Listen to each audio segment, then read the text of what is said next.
Hello, আজ তোমাদেরকে চলো গঙ্গা মেলা থেকে ঘুরিয়ে নিয়ে আসি। তোমরা আবার ভেবে বসো না এটা কলকাতার গঙ্গা, একদমই না। এটা হলো শিলাবতী নদী, আর যেহেতু নদীর পাড়ে এই মেলাটা বসে তাই এর নাম গঙ্গা মেলা।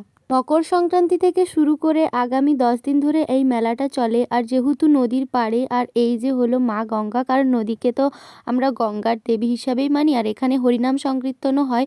এখন আমরা ঢুকে পড়েছি মেলাতে, আর মেয়েরা মেলা গেলে যেটা সব থেকে মেন আকর্ষণ থাকে সেটা হলো এই চুড়িমালার দোকানে। কিনি না কিনি ঘেটে দাম জিজ্ঞাসা করতেই হয়। আর আমার মেলা গেলে কিছু কিনতে হয় কি না হয়, এই বাবলসগুলো তো আমার ভীষণ ভালো লাগে বাচ্চাদের মতো। তো আমি ওখানে ওই দোকানদারের কাকুটার থেকেই নিয়ে নিয়েছিলাম। তো রিতমা ওটা নিয়ে আমাকে খুবই রাগাচ্ছিল যে এখানে কিনে নি গাইস, ও শুধু শুধু লোকেরটা নিয়ে ওড়াচ্ছে। যাই হোক, তারপর ওখান থেকে বেরিয়ে আসার পর এই সুন্দর পুচকু বাচ্চাটার সাথে আমাদের দেখা হয়ে যায়। ওখান থেকে আসার পথে আমরা এখন চলে এসেছি এই যে আলু চিপসের এই দোকানটাতে। আমি ফার্স্ট টাইম এটা ট্রাই করব।